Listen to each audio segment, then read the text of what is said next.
Et oui, déjà une première journée passée dans le cadre du Salon de l'Agriculture ici à la Porte de Versailles à Paris.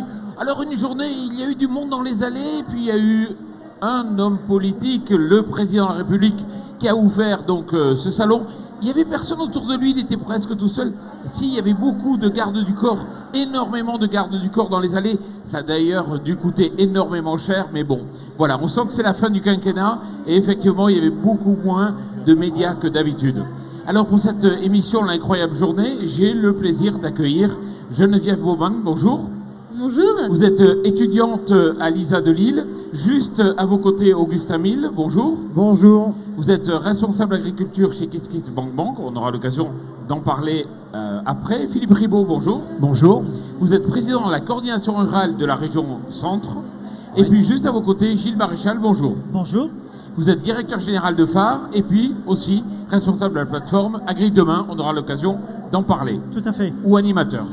Alors, Geneviève Baumann, vous êtes étudiant à l'ISA de Lille et vous êtes heureuse. Pourquoi? Parce que vous avez gagné un concours sur un procédé qui est pour le moins innovant. Je vous écoute. Donc moi je suis en 4e année à l'ISA Lille et donc en 4e année on commence à travailler sur des projets et donc moi j'ai travaillé sur le concours Farming by Satellite. Donc comment utiliser les technologies satellites pour faire de l'agriculture plus durable. Et donc nous on a fait un concept plutôt innovant. Donc on l'utilise pas du tout en France et en Europe. C'est utiliser les couverts végétaux, donc optimiser les couverts végétaux en utilisant les technologies satellites en termes d'azote et de compaction du sol. Donc on utilise le satellite Copernicus. Donc les images et les données sont gratuites. Et donc on va pouvoir offrir à un agriculteur une carte de densité de semis sur sa parcelle pour optimiser sa parcelle pour sa culture, sa prochaine culture. Vous mesurez la compaction du sol? Oui, donc on va utiliser la permittivité du sol. Donc en utilisant la réflectance des ondes de satellite, on va utiliser les vides qui sont dans le sol. Donc pour la compaction du sol, on utilise bien la permittivité du sol. Alors Gilles, est-ce que vous avez compris ce qu'a expliqué Geneviève? Oui, enfin, j'ai surtout compris que l'agriculture démontre sa capacité à utiliser les nouvelles technologies et on le voit et on est fiers de voir justement une école d'ingénieurs s'intéresser comme ça à la problème de grâce à la réflectance des sols, de mieux connaître la richesse du sol. Ah, vous êtes très fort. Je vois que vous avez passé une journée avec les politiciens, vous. Alors Geneviève, effectivement, le principe c'est d'utiliser des satellites qui sont utilisés par exemple pour le guidage GPS, mais vous détournez l'utilisation quelque part des ondes puisque vous mesurez la façon dont les ondes viennent se refléter sur le sol pour refléter des caractères, par exemple la compaction. Oui, voilà, c'est un peu ça. Donc on voulait vraiment utiliser les satellites qui sont déjà envoyés dans l'espace pour les optimiser et donc pas devoir renvoyer de nouveaux satellites. Et donc on utilise bien la réflectance. Vous voulez travailler dans quoi plus tard? Donc on voudrait ou monter notre start-up pour ce nouveau concept ou alors dans les semences végétales. Bon, ben, très bien. En tout cas, félicitations et puis j'espère que vous aurez encore cette capacité d'innover dans les années prochaines. Merci beaucoup. Gilles Maréchal, pourquoi vous êtes venu avec ça, cette carte d'électeur? Parce que il vous a pas échappé qu'il y a une petite élection qui arrive dans quelques mois. Exactement. Et donc notre objectif au travers de cette plateforme Agri Demain, qui a 1 an d'existence, c'est d'essayer de donner une meilleure image de l'agriculture, en tout cas plus conforme à la réalité. Le grand public a une très bonne image des agriculteurs, mais il a une image de l'agriculture qui n'est pas conforme à la réalité.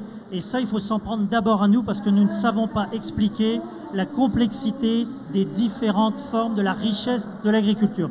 Donc nous avons créé une plateforme qui consiste justement à partir des ambassadeurs Agri Demain, des ambassadeurs agriculteurs qui sont présents sur le stand, donc qui visent à expliquer la façon dont ils travaillent, la façon dont ils produisent, pour que le grand public comprenne encore une fois beaucoup mieux pourquoi nous produisons et comment nous produisons.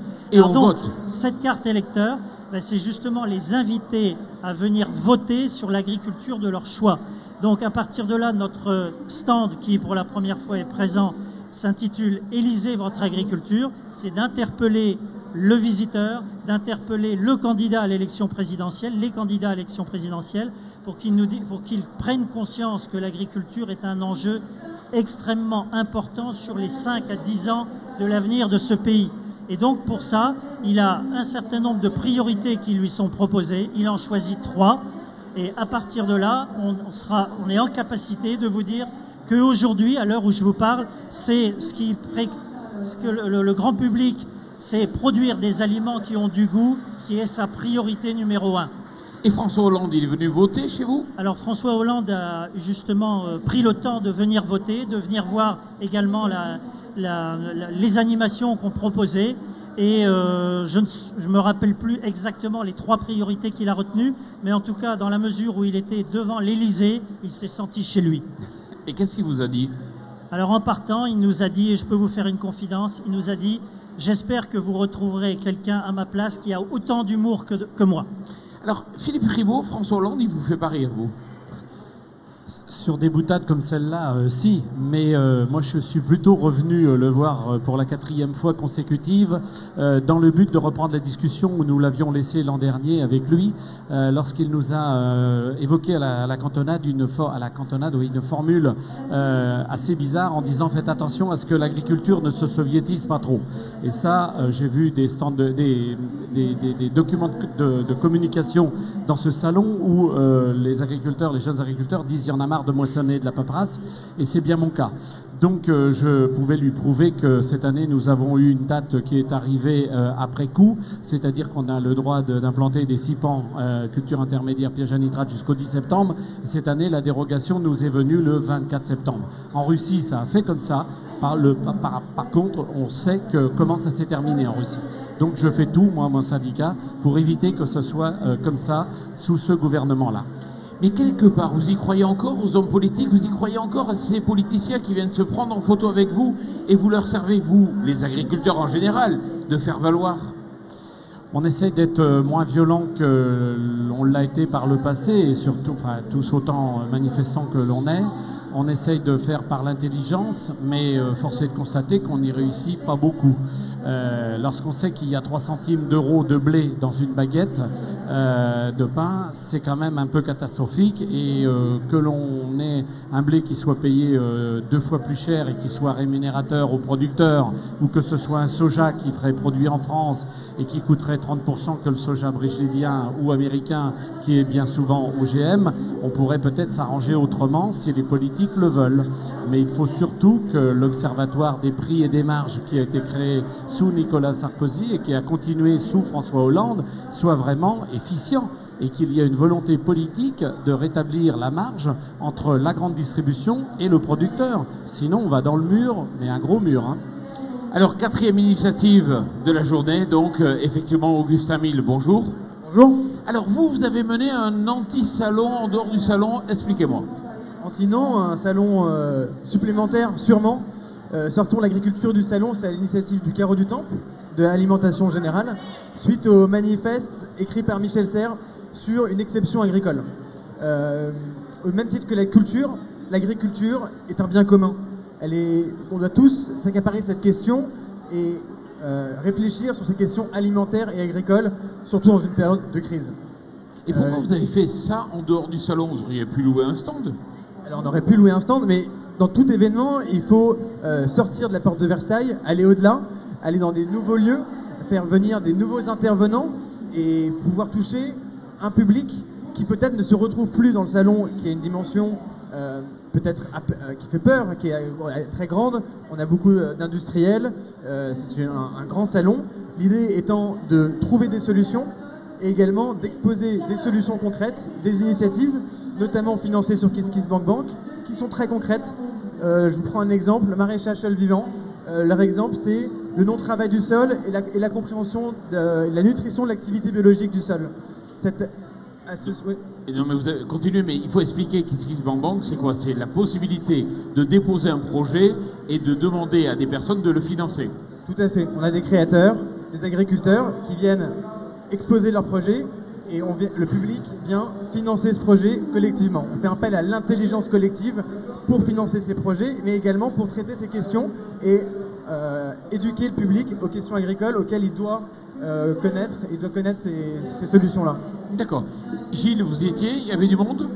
Oui, il y avait du monde. Et puis, non, mais je partage sur le fait qu'il y avait des intervenants complémentaires qui peut-être par, je dirais, l'histoire, n'auront pas l'envie de venir dans le salon parce que effectivement, il y a une image du salon qui est un peu Martine à la ferme. Oui, c'était à Paris au carreau. C'était à Paris au carreau du Temple. Et à partir de là, je pense que en dialoguant, lui ici et moi chez eux, je crois qu'il y a des ponts, des traits d'union qui sont tirés, et c'est ça qu'il faut pour l'avenir. Et vous avez pu dialoguer?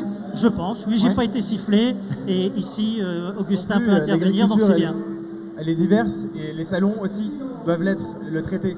Et j'en profite également pour dire les assises de la néo-paysannerie qui se tiennent également aujourd'hui. Les néo-paysans, c'est un quart de la population agricole à renouveler.